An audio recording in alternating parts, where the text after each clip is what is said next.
Bismillahirrahmanirrahim. Assalamualaikum warahmatullahi wabarakatuh. Waalaikumsalam warahmatullahi wabarakatuh. Halo Sobat Kampus, kembali lagi bersama Disbangtek dalam acara Bincang-Bincang bareng Disbangtek. Nah, kali ini kita kedatangan pemateri dari salah satu mahasiswa yang masih aktif di Universitas Siliwangi bernama Faisal Al-Isfahani. Kebetulan beliau sekarang sudah masuk di semester akhir. Tingkat akhir ya? Iya, tingkat akhir. Nah, kita akan tanyakan kesibukan beliau di masa sekarang dan pastinya sedang menyusun TA nih kayaknya. Sedang giat-giatnya mahasiswa. Bagaimana nih, apakah kesibukannya apa aja nih sekarang? Oke, halo. Sebelumnya thank you banget ya udah diundang gitu. Saya merasa kayak bangga banget bisa diundang di antara banyak angkatan yang ada di tingkat akhir.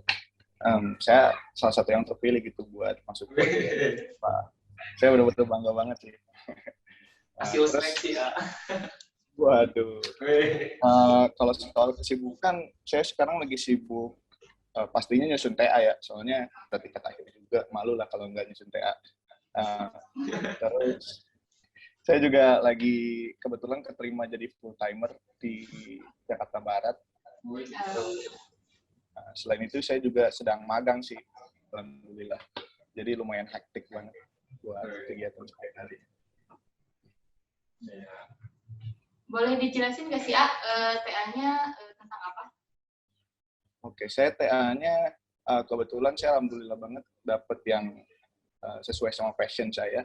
Soalnya kan passion saya itu di graphic design sama front-end developer, terus saya saya nemu permasalahan yang bisa saya garap sesuai sama passion saya di bidang UX.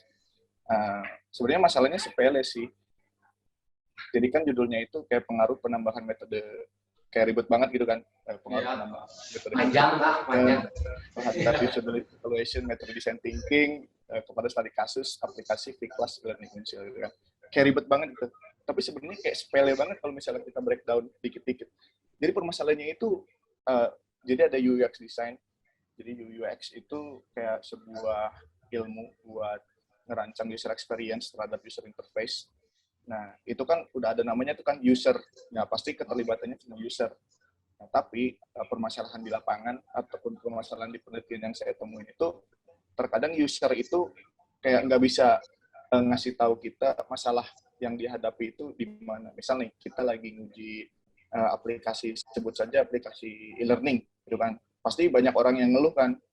Kayak ada aja lah, pasti nggak mungkin ada sistem yang perfect. Pasti ada aja segelintir orang yang ngeluh kayak, oh ini kenapa sih warnanya hijau, misalnya kenapa sih ini batunya terlalu kecil, atau kenapa sih ini flow dari aplikasinya ngebingungin banget. Nah, mereka biasanya bisa nih ngedumel di belakang, tapi ketika kita undang buat testing aplikasinya, mereka itu kayak gagap, gak tahu ini enak-enak aja sih aplikasinya, padahal di belakang mereka banyak permasalahan. Nah, itu jadi salah satu permasalahan buat si UX researcher. Nah, jadi orang yang meneliti perihal UX itu UX researcher. Nah, berangkat dari sana gitu kan, berangkat dari user yang gagap buat nyebutin permasalahannya, saya punya salah satu solusi. Soalnya kan dari metode testing itu ada user base sama expert base. Nah, saya mau coba gabungin nih, kira-kira user kan sering terlewat. Halo, wait, kayaknya nge-lag ya. Saya lihat dari sinyalnya merah. Ada.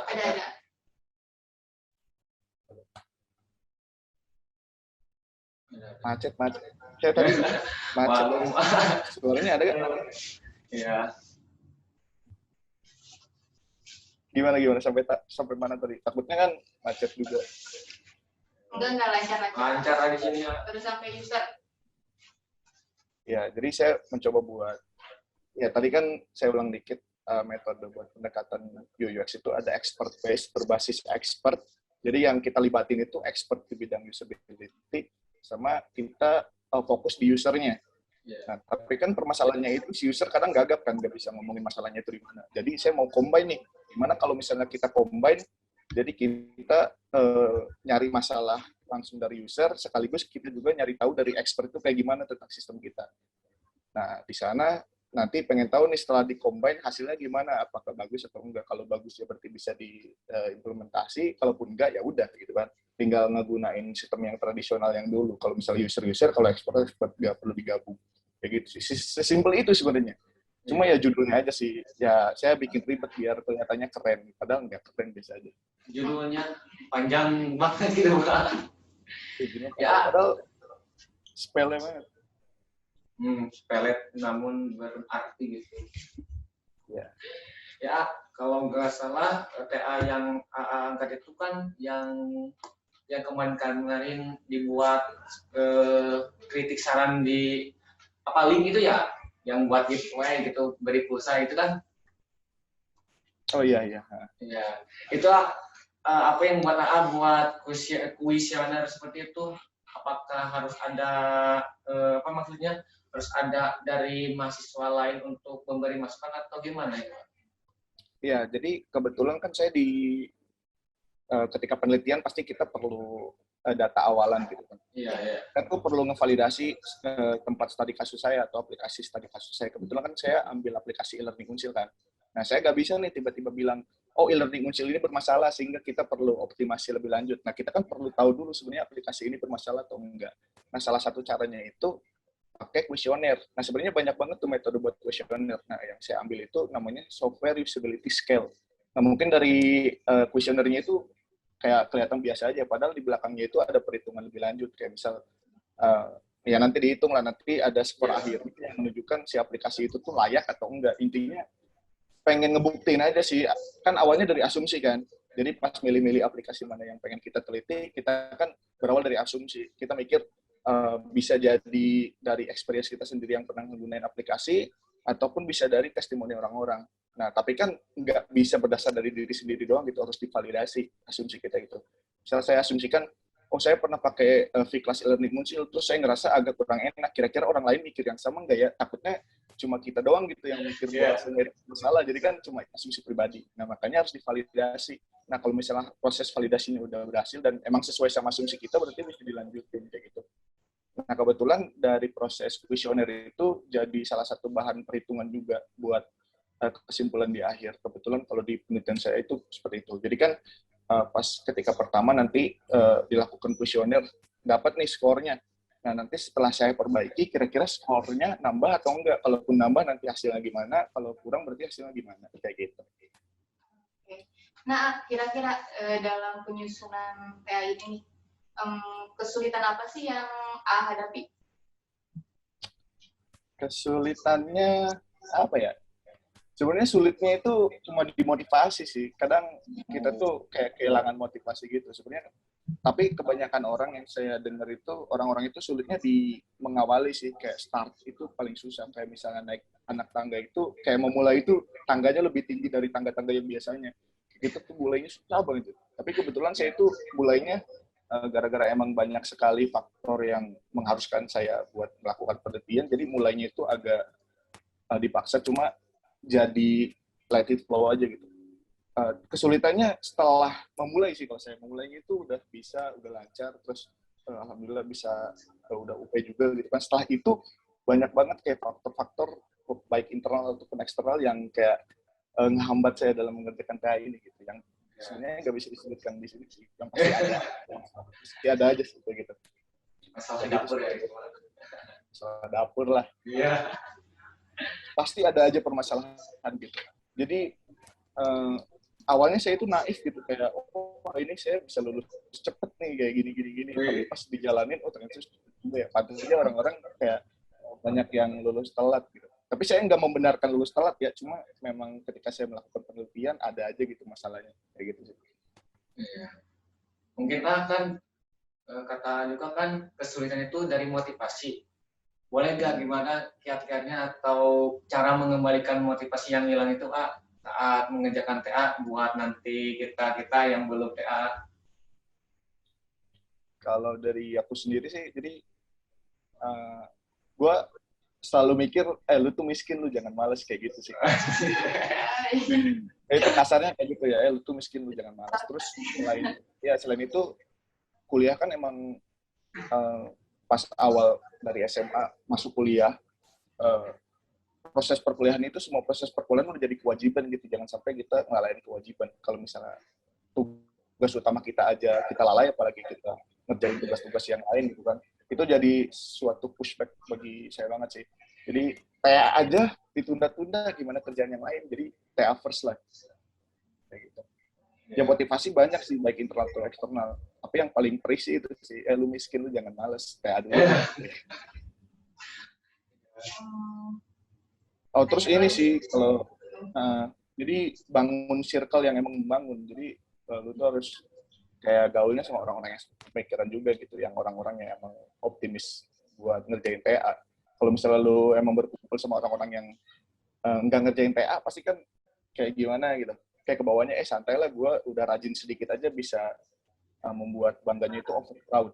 Jadi misal nih, ada 4 orang gitu kan, dan lu kumpul di situ, orang lain kagak ngerjain TA, lu ngerjain satu kata aja itu udah sebuah kemajuan kan, dan bikin lu itu kayak over proud nantinya.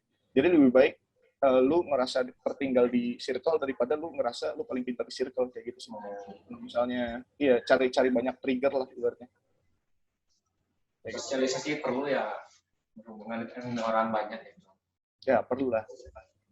Jadi kan sebelum, banyak-banyak diskusi sama teman-teman seangkatan sih. Bagus banget sih buat brainstorming. Pengen nanya dong, ini kira-kira kan kita ini mahasiswa yang ada di bidang IT nih. Kira-kira untuk peluang kerja dari hasil-hasil TA nih, kayak misalkan sekarang ada TA tentang UI UX, itu bisa dijadikan kayak peluang bisnis gak sih? Peluang bisnis gimana nih maksudnya? Kayak peluang. Jadi misalkan kan kita TA nih nemu sesuatu yang baru nih, itu bisa dijual kah atau gimana? Oh bisa banget sih, tapi saya harus luruskan di sini ya. Jadi TA itu nggak semuanya hasilnya berupa produk gitu. Nah, emang ada beberapa orang yang nggak selalu ditekankan hasilnya harus produk. Yang penting itu lu harus kontribusi ke ilmu pengetahuan. Misal di ilmu pengetahuan ini udah stuck nih, atau perkembangan konsep ini udah stagnan. Nah, lu harus improve si perkembangan tersebut biar tetap berlanjut gitu. Jadi nggak perlu harus selalu produk. Nah, kalau misalnya hasilnya produk dan berupa inovasi yang kreatif, nah kreatif ini unik. Jadi kreatif itu sebenarnya artinya ada 2, unik dan bermanfaat. Nah, menurut gua kalau misalnya produk yang bisa dijual itu harus kreatif, yang which is dia harus mengandung 2 kata itu, unik dan bermanfaat. Jadi si produknya itu nggak harus cuma unik, tapi juga harus bermanfaat. Kalau misalnya produk cuma unik tapi nggak bermanfaat, ya percuma. Dia cuma unik doang tapi nggak kepake sama orang. Nah, terus kalau misalnya si produk itu cuma bermanfaat tapi nggak unik, ya percuma juga. Berarti kan udah banyak gitu. Jadi harus benar-benar di 2 ini sih. Kalau misalnya itu yang berpotensi buat dijadiin bisnis, harus unik dan bermanfaat. Harus saling berkaitan gitu ya, antara unik dan bermanfaat gitu. Nah, harus dua-duanya harus ada kalau yang benar-benar berpotensi buat dikembangkan di bisnis. Menurut saya gitu sih. Harus unik. Ya, ngobrolin TA yang itu kan mengenai UI UX. Kan semester 4 kemarin kan belajar IMK ya, Kak, tentang UI UX itu. Gimana cara kan beda ya, kalau zaman itu kan masih open ngerjain seperti UI UX, kan angkatan sekarang itu online, agak bingung, paling dari YouTube beda langsung sama dosen gitu. Interaksinya gimana, cara mengatasi tugas-tugas seperti itu? Sebenarnya bidang yang saya garap itu benar-benar nggak diajarin di kelas sih. Saya benar-benar explore sendiri, ikut seminar, ikut course-course. Kalau dulu itu kan ada IMK. Nah, di IMK itu saya itu lebih belajar ke filosofi warna. Jadi lebih ke teknikal buat bikin user interface-nya, bukan ke metode pengembangan user interface-nya. Nah, kebetulan yang saya garap sekarang itu di pengembangan user interface-nya. Nah, dulu kan di IMK kalian nggak ngelakuin survei ke user atau usability testing, kalian lebih ke kayak rule 8 gitu kan, terus ya disebutin contoh desain yang bagus sama yang jelek gitu kan, kayak proporsi, penempatan, filosofi warna dan lain-lain. Nah, kalau yang saya garap itu benar-benar yang metode sebelum ke praktikal. Nah, kita kan dulu pas IMK, nggak tahu sih, kalau saya sendiri dulu pas IMK itu benar-benar praktikal, benar-benar bikin desain, terus kita kayak presentasikan desainnya itu background-nya dari mana, terus warnanya kenapa ini, itu berdasarkan teori-teori yang diajarkan. Tapi nggak ada sama sekali buat pelajaran UX-nya. Nah, kadang keliru sih, orang-orang itu mikir UX itu cuma bikin desain, padahal bikin desain itu salah satu tahapan dari UX, sebenarnya masih panjang banget. Dan banyak banget metode-metode buat pengembangan UX kayak design thinking, mungkin kalian udah pernah dengar, terus double diamond, dan lain-lain. Jadi yang paling pertama itu kita brainstorming ide dulu nih. Nah, kalau yang saya pelajari dulu di kelas itu lebih ke ya udah langsung implementasi desainnya, cari referensi, nanti kita presentasi kayak gitu. Jadi nggak sama sekali melibatkan user. Kayak gitu sih. Mungkin ada nggak sih harapan-harapan AA nih untuk teman-teman AA yang sekarang juga sedang desain TA atau bahkan ada yang masih belum nemu judul-judul buat TA gitu. Ada nggak sih harapannya dan motivasi buat mereka lah sekali lagi. Kasih semangat gitu, ah. Waduh, saya kayak masa gimana banget gitu. Sebenarnya kayak saya juga hoki sih sebenarnya. Hoki. Awalnya itu hoki, jadi nggak hoki jago terus bisa dapat judul di awal, bisa ngegarap lebih awal. Percaya sama gue, kalau misalnya yang dapat judul lebih awal itu nggak menjamin dia lulus lebih cepat. Jadi penelitian itu takes times. Ada penelitian yang emang dia ribet banget gitu kan, kayak dia harus kayak saya nih, saya kebetulan kan benar-benar melibatkan user, terus sekarang kan kondisinya pandemi gitu kan. Ini bukan pembelaan progres saya lambat ya, tapi emang benar-benar susah banget itu. Soalnya saya harus melibatkan banyak user, sedangkan kita kan COVID gitu kan. Jadi agak susah banget gitu kan. Harusnya usability testing dilakukan secara offline, tapi sekarang harus online. Yang which is kan kita harus provide juga ke mereka kayak kuota ataupun harus nyesuaiin waktu sama mereka. Nah, terus ada juga yang TA, dia nggak ngelibatin siapa-siapa, cukup dia kayak misal data mining.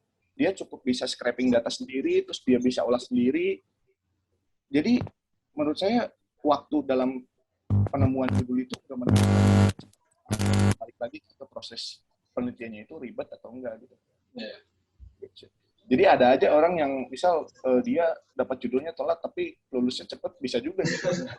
Gimana jadi terus di sini masalah kuliah itu bukan ajang cepet-cepetan menurut saya sih. Jadi ya ajang kayak menunjukkan tanggung jawab lu sebagai mahasiswa aja gitu. Ya berarti yang bisa lulus tepat, berarti kan dia benar-benar responsibel terhadap studinya. Kayak gitu sih. Ya, kan barusan ya Pak, motivasi buat teman-teman angkatan yang mau TA sekarang, motivasi buat angkatan saya atau Terintan yang adik-adik tingkat AA yang masih berjuang gitu dalam tahap-tahap dasar belum ke tengah maupun ke atas gitu, gimana? Ya semangat gitu.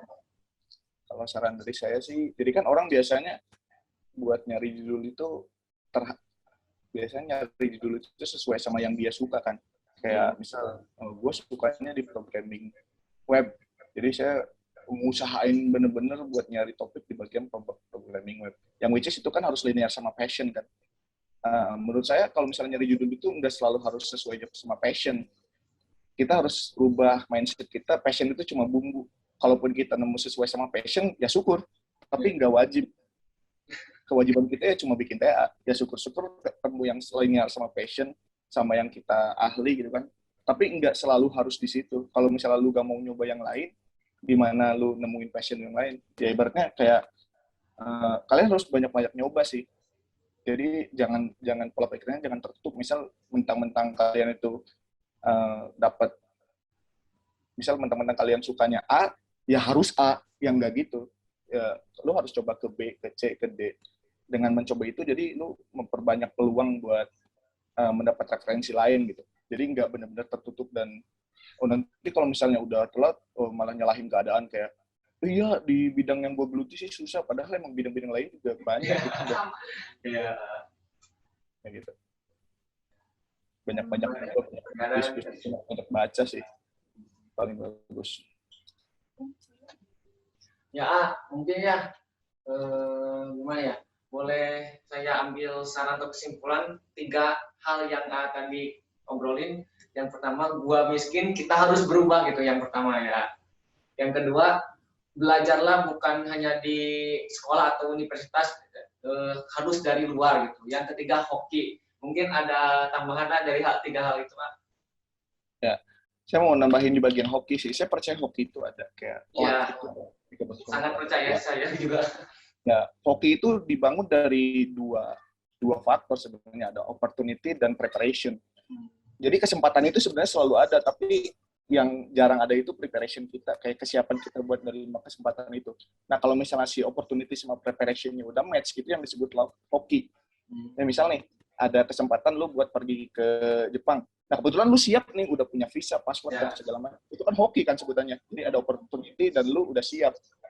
Sebenarnya opportunity itu banyak, tinggal lu pinter-pinter buat nyiapin preparation lu aja sih. Kayak gitu. Jadi, lu bisa hoki tiap saat kalau misalnya lu udah tahu gimana caranya preparation. Gitu.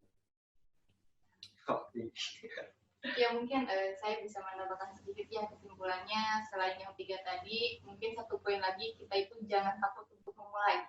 Mungkin itu sih ya intinya, dan kita itu harus banyak-banyak buat baca, buat nyari referensi juga ya, karena mungkin cukup sekian bincang-bincang kita kali ini bersama Faisal. Terima kasih banyak, thank you so much sudah meluangkan waktunya. Terima kasih telah berbagi cerita, berbagi motivasi. Semoga sehat selalu. Amin. Amin. Juga ya sebelumnya. Ya. Sehat selalu kalian di sana. Iya, terima kasih Terima kasih, thank you Thank you. Ya, baik. Mungkin tadi kita sudah mendengar tentang motivasi dan juga berbagi cerita dari kakak tingkat saya sih khususnya ya. Mungkin rekan-rekannya juga. Banyak sekali yang bisa kita dapat dari beliau ini. Beliau ini salah satu mahasiswa yang aktif, apalagi di bidang PKM ya. Termasuk yang berpengaruh ya, iya, bidang PKM. Betul sekali. Jadi yang dapat saya simpulkan, kita itu jangan takut untuk mulai, karena kalau kita nggak mulai ya kita nggak akan maju dan kita nggak akan tahu apa yang akan kita hadapi. Kemudian kita juga banyak-banyak buat baca, supaya kan kita itu kalau misalkan stuck, otomatis kita tuh harus baca. Jadi kalau misalkan kita nggak banyak baca ya pasti stuck. Jangan takut dicap tutup buku. Kalau iya, jangan takut dicap tutup buku lah, seperti itu. Mungkin ada tambahan dari sini? Cukup lah, mungkin dari saya satu kata atau satu hal dari Faisal yang sangat saya ini tuh hoki gitu kan. Hoki selalu ada di setiap saat atau di setiap pekerjaan kita, pasti ada hoki. Dan itu yang selalu kita harapkan. Ya mungkin sekian cukupkan lah ya bincang-bincang bareng Disbangtek kali ini. Semoga kita masih ada kesempatan untuk melakukan bincang-bincang selanjutnya. Terima kasih sebelumnya. Wassalamualaikum warahmatullahi wabarakatuh.